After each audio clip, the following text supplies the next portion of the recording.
बच्चों, good morning मेरे प्यारे बच्चों। मैं बहादुर सिंह चौधरी। तो बेटा, जैसा कि हमारा जो कल का चैप्टर चल रहा था बल और दाव, उसी को आगे बढ़ाते हुए मैं आज आपको कुछ टॉपिक कराऊंगा।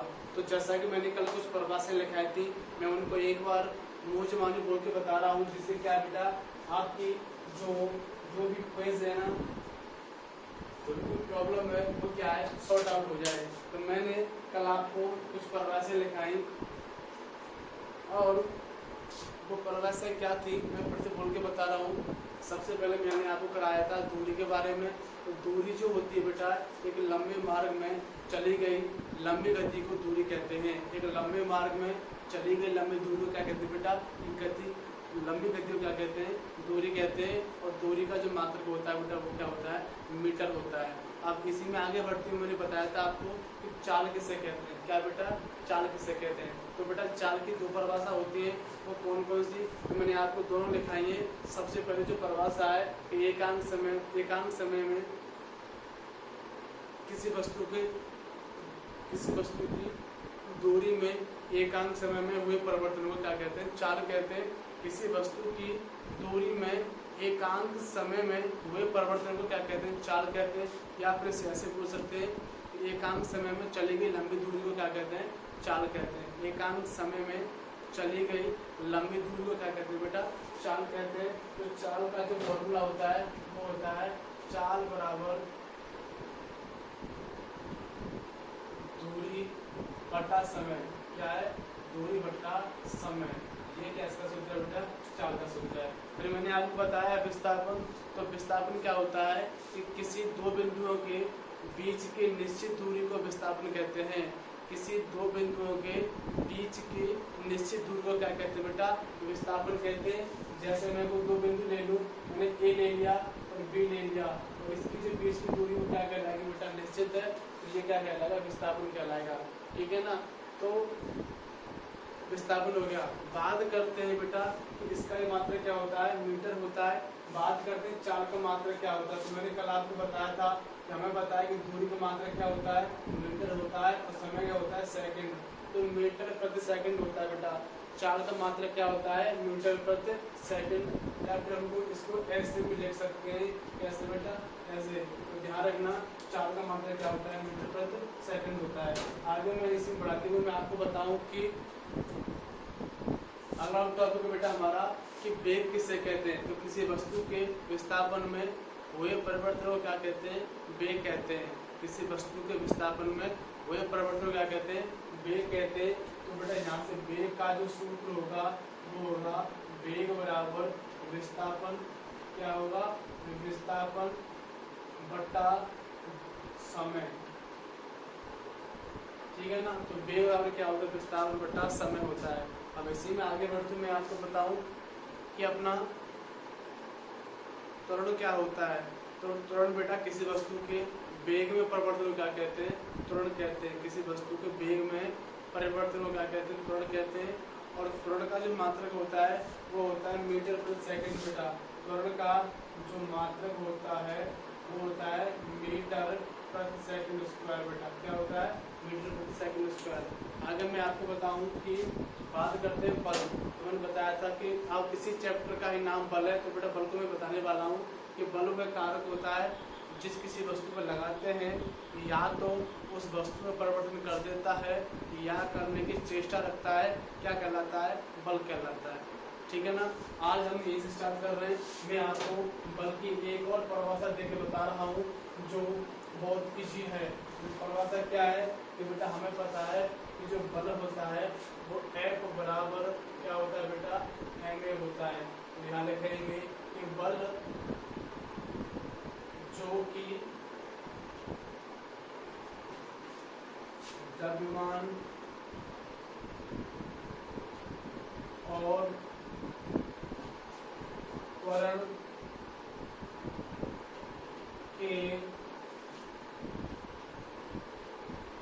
गुणनफल के बराबर होता है। तो आप देखोगे कि जो बल होता है ना वो क्या होता है बेटा, बल जो कि द्रव्यमान और त्वरण के गुणनफल के बराबर होता है। बल का मात्रक न्यूटन होता है। क्या होता है? बल का मात्रक क्या होता है बेटा? न्यूटन होता है। ठीक है ना? या फिर हम इसको निकाल भी सकते हैं। वो कैसे कि जो F होता है ना वो ma होता है और मुझे पता है m क्या है? किलोग्राम है। क्या है बेटा? m किलोग्राम है। और त्वरण का मात्रक मैंने आपको बता रखा है क्या होता है? मीटर प्रति सेकंड स्क्वायर होता है। क्या होता है? मीटर प्रति सेकंड स्क्वायर होता है। तो आपको बेटा मालूम हो गया होगा कि बल जो होता है ना, बल की दो परिभाषाएं हैं, तो मैंने दोनों परिभाषा आपको देके बता दी। और इसका जो मात्रक होता है वो क्या होता है? एक तो न्यूटन होता है और इसी को क्या कहते हैं? न्यूटन कहते हैं किलोग्राम मीटर प्रति सेकंड स्क्वायर को। बेटा यहाँ तक मैंने आपको बताया था। ठीक है ना?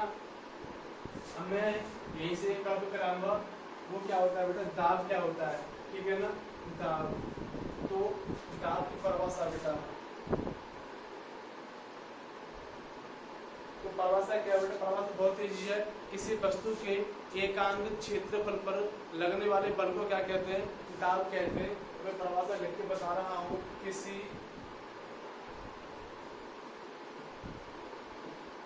वस्तु के एकांक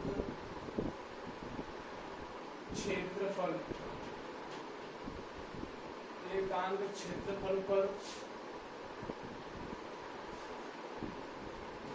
किसी वस्तु के एकांक क्षेत्रफल पर लगने वाले बल को दाब कहते हैं।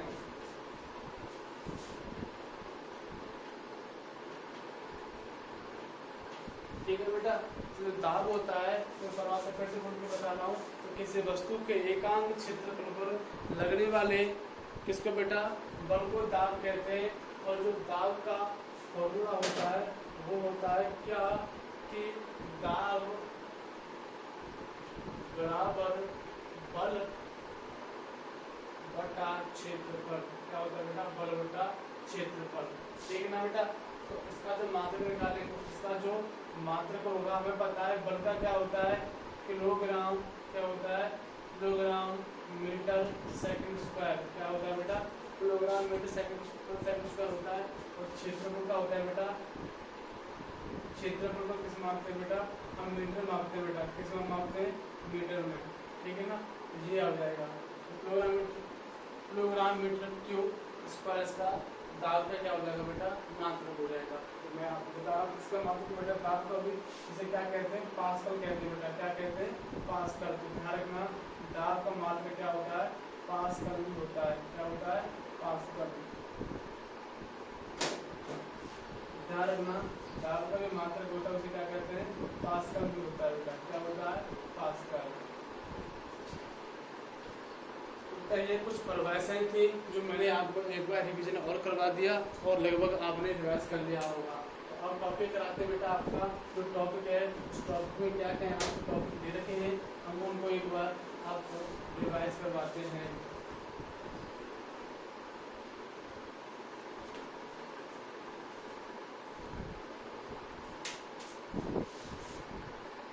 क्लास 7 में आप सीख चुके हैं कि वस्तु में गति कैसे करती है। क्या आप बता सकते हैं कि इस कैसे निश्चित करते हैं? तो कोई वस्तु दूसरी वस्तु अत्यंत तेजी से गतिमान किसी वस्तु का एकांक समय में चलने की दूरी सूचित करती है। तो बेटा जैसा कि आपने देखा होगा, आप अपने चारों तरफ देखते होंगे कि कौन व्यक्ति किस गति से चल रहा है, किसकी जो बाइक है वो कितनी गति से चल रही है और हम लोग किस गति से चल रहे हैं, ये कैसे संभव है।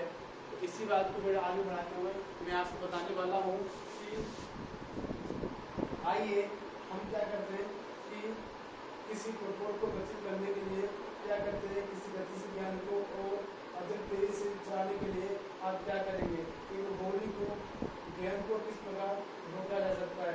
बेटा जैसा कि आपने देखा होगा कि जो हम क्रिकेट खेलते हैं या फिर हम कोई काम करें तो कोई अगर कोई वस्तु गतिशील है तो हम उसे कैसे रोकेंगे, अगर कोई वस्तु स्थिर है तो उसे गतिशील कैसे करेंगे। हम एक फुटबॉल को हम जो फुटबॉल होती है उस फुटबॉल को गति प्रदान करने के लिए, अच्छी गति प्रदान करने के लिए बेटा हम उसमें क्या करेंगे, अधिक बल लगाएंगे तो उसकी गति में क्या होगी, वृद्धि होगी ना बेटा।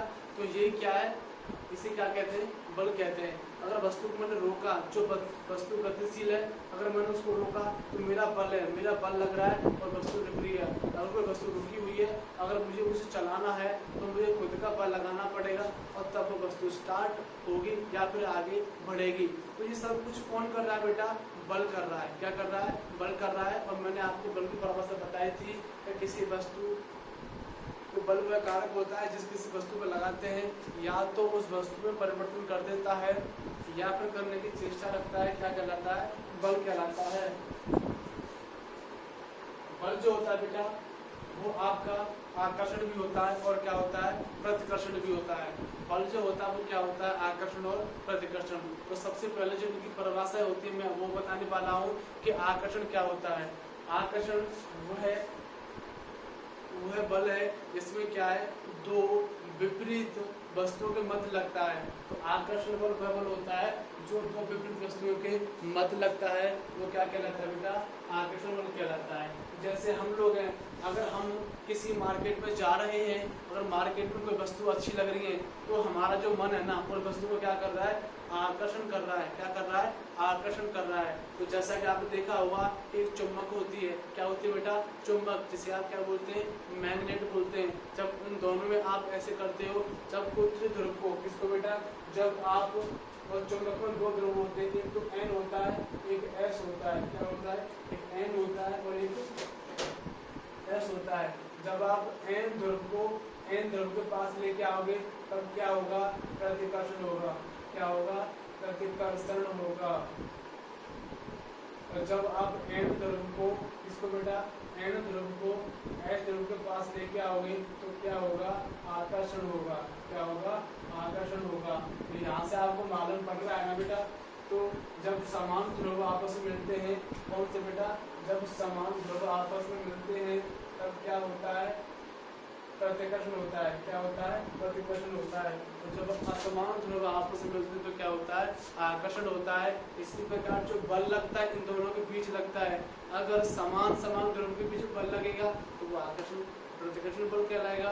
अगर असमान ध्रुवों के बीच बल लगेगा तो उसे क्या कहेंगे, आकर्षण बल कहेंगे।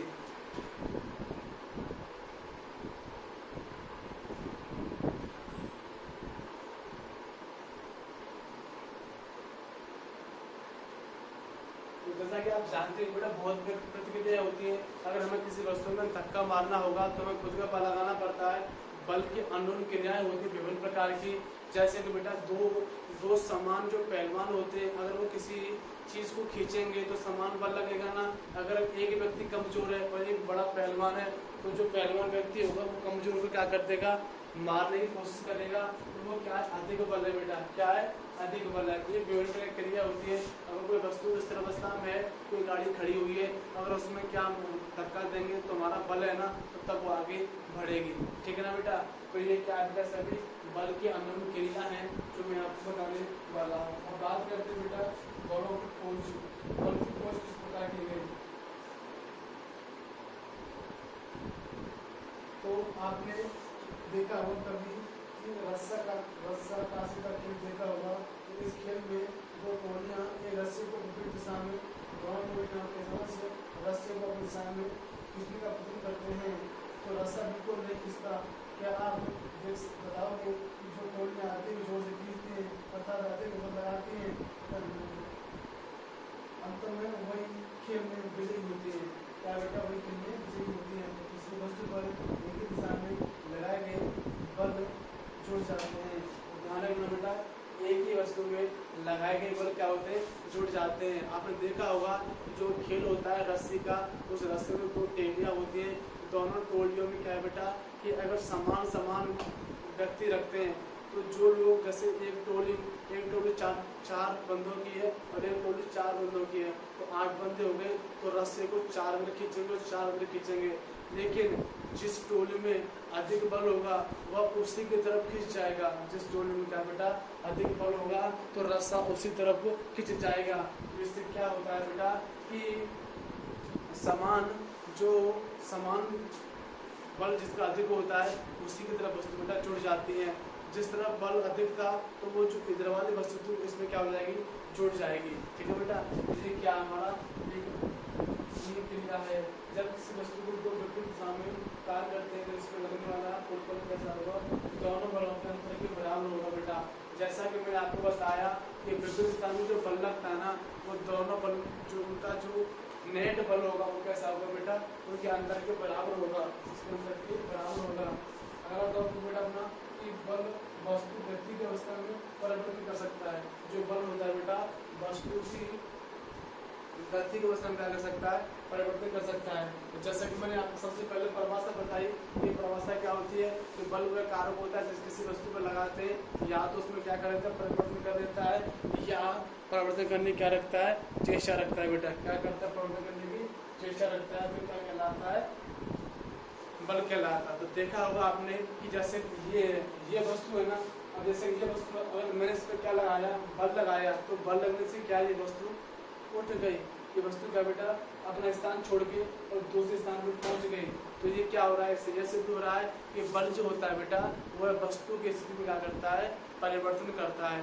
बल जो होता है वह वस्तु की स्थिति में क्या करता है, परिवर्तन करता है। यहाँ से ये सभी सिद्ध होता है।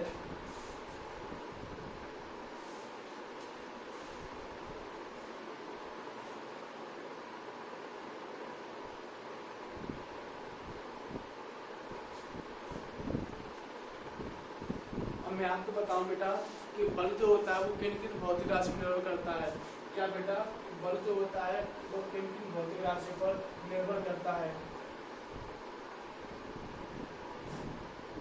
जो बल होता है वो F बड़ा बल क्या होता है, m होता है। तो ध्यान रखना, जो बल होता है वो किसी वस्तु के द्रव्यमान, नंबर 1 किसी वस्तु के द्रव्यमान पर और उसके त्वरण पर क्या करता है बेटा, वो निर्भर रहता है। जितना उसका त्वरण होगा उतना ही बेटा बल लगेगा, तो जितना उसका द्रव्यमान होगा उतना उसका बल लगेगा, जितना बल लगेगा उतना उसका क्या होगा, द्रव्यमान होगा। जो बल होता है वह किसी वस्तु के द्रव्यमान और त्वरण पर दोनों पर क्या करता है बेटा, निर्भर करता है। क्या करता है, निर्भर करता है बेटा। ठीक है ना, तो ये सभी आप भी याद रखिए बेटा। बात करते हैं संपर्क बल बेटा।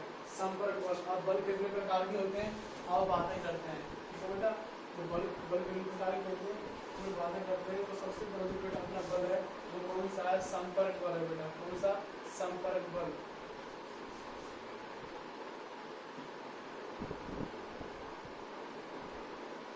अपना जो बल है बेटा कौन सा है, संपर्क बल। तो ध्यान रखना वो है बल जिसमें दो वस्तुओं के बीच संपर्क होता है बेटा।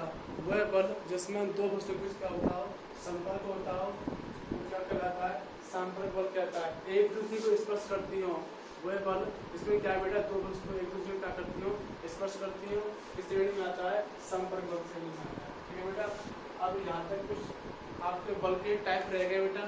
फिर आपका दाब आएगा, क्या आएगा, दाब आएगा।